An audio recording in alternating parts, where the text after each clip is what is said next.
Perhatikan baik-baik saudara. Saya sekedar untuk memberikan informasi dulu. Satu, dulu negeri Tibet itu merupakan negeri merdeka berdaulat. Kemudian menjalin kerjasama dengan Republik Rakyat Cina yang komunis. Setelah ada perjanjian kerjasama, Cina mengirim ribuan tenaga kerja ke Tibet, saudara. Membangun kota, membangun jalan, membangun kantor-kantor pemerintah, saudara.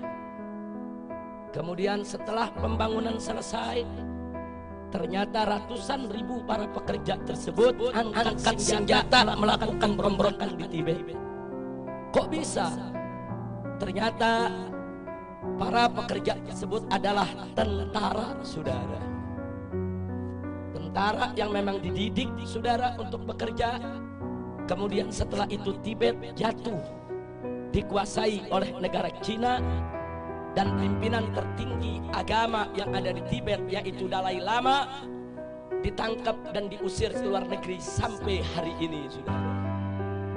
Hati-hati, masuknya tenaga kerja Cina ke Indonesia yang jumlahnya saat ini ratusan ribu orang harus diwaspadai, karena kita sudah lihat bagaimana tegapnya badan mereka, bagaimana perawakan mereka, lebih tepat mirip tentara ketimbang pekerja kasar atau buruh, saudara.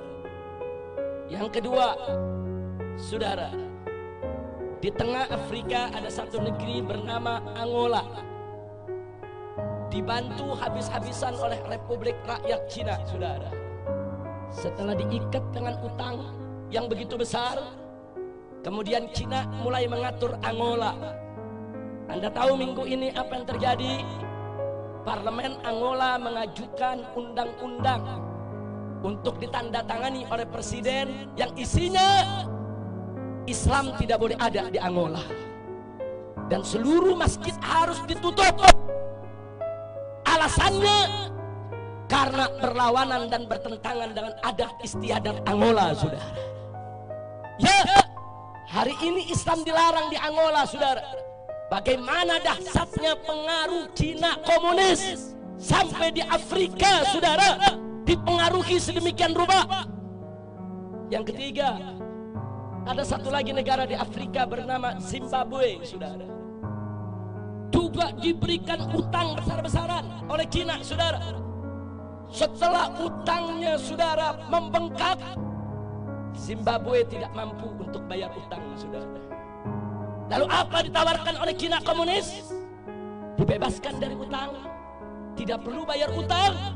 Tapi mulai saat itu Zimbabwe harus meninggalkan mata uangnya dan belanja sehari-hari dengan mata uang Cina, yaitu yuan, saudara. Saat ini di Zimbabwe, jual beli, sewa menyewa, transaksi semuanya menggunakan mata uang yuan milik Cina komunis, saudara. Kembali ke Indonesia, saudara. Saat ini kita dapat pinjaman utang ribuan triliun dari Cina, saudara. Saat ini kita berutang kepada negeri Cina ribuan triliun, yang 7 turunan kita ke depan belum tentu kita bisa bayar, saudara.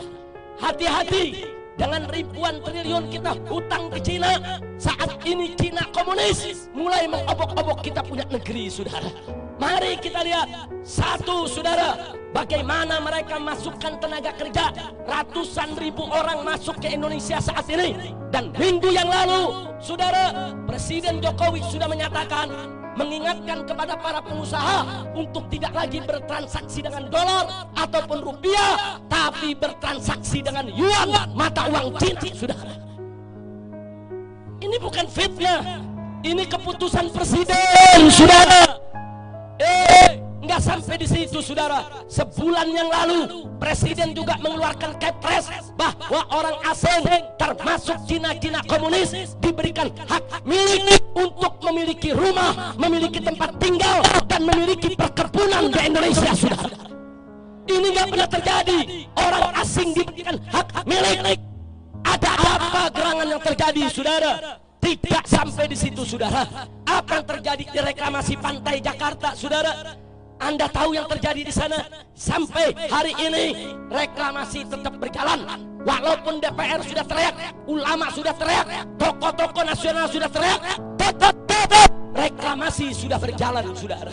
Anda tahu yang direklamasi? Ada 17 pulau. Yang 16 pulau, per pulaunya rata-rata 50 hektar, saudara. Per pulau 50 hektar, saudara, tinggal kita kalikan 16, saudara. Itu artinya ada 800 hektar di sana, saudara.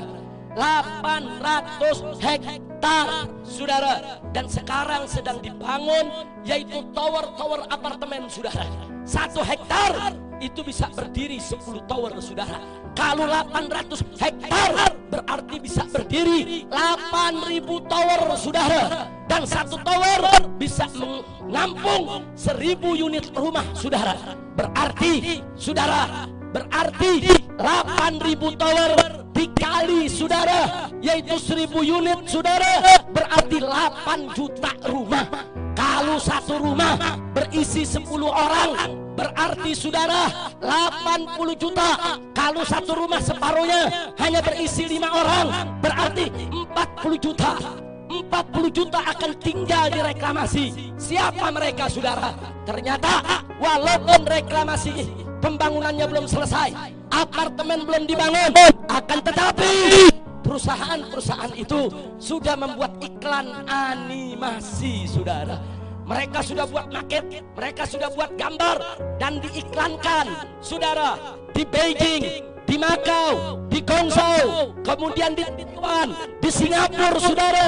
Ya, di tempat-tempat Cina sudah diiklankan. Anda tahu yang terjadi, saudara? Jutaan orang Cina ramai-ramai membeli apartemen tersebut, saudara. Hari ini apartemen tersebut sudah habis dijual, dan dibangun, saudara. Masya Allah, saudara, 40 juta orang dari Cina akan datang ke reklamasi pantai Jakarta. Mereka akan tinggal di apartemen-apartemen, saudara. Dan, saudara, nggak sampai di situ, mereka mendapat hak milik daripada apartemennya, hak milik tinggalnya, hak milik tanahnya, saudara. 40 juta. Bukan jumlah yang sedikit, saudara. 40 juta berarti 3 kali penduduk Jakarta saat ini, saudara. Penduduk Jakarta saat ini sudah nggak seberapa, saudara. 40 juta. Dan nggak sampai di situ, saudara. Menkumham, saudara, mengirim utusan datang ke KBRI, saudara, di Beijing, mengumumkan kepada orang-orang Cina, kalau Anda ingin jadi warga negara Indonesia bisa online, tinggal buka internet, tinggal daftar. Luar biasa. Warga negaraan dimudahkan, memiliki apartemen dimudahkan, saudara, diberikan hak milik. Lalu besok mereka datang ke Indonesia menjadi warga negara Indonesia. Artinya selama di Jakarta digelar pilkada, selama itu pula mereka akan selalu menang dan menang. Tumbuh mereka kita akan masuk kontak reklamasi, saudara. Masya Allah. Ada apa ini negeri? Ini negeri mau dijual ke Cina komunis. Ini negeri mau digade ke Cina komunis. Sementara orang-orang miskin yang ada di pantai utara, di Jakarta Utara, di Penjaringan, mereka digusur, mereka diusir.